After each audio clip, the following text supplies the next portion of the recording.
hearsay evidence, evidence obtained by coercion, not a good product. We'd like to hear that, but I'd also... I believe the accused should see that evidence, sir. In the, okay. in the extreme example you've provided, I believe the accused should see that.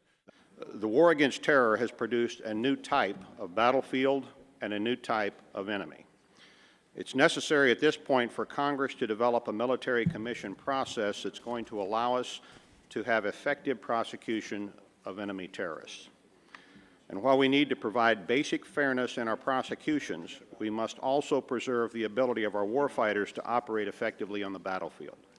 Thank you, Mr. Chairman, Ranking Member Skelton, and distinguished members of this committee. As the President stated, the time now has come for the United States to prosecute these and other terrorists for the atrocities of 9/11 and their other war crimes.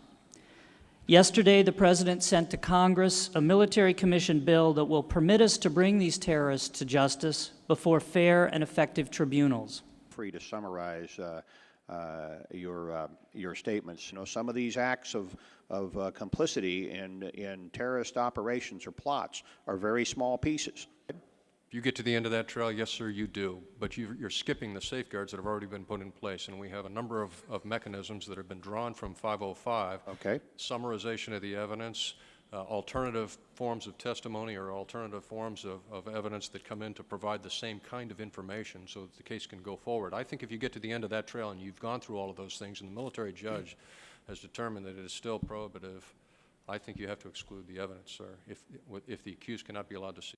We understand that you are ready to work with the Congress and you feel this is a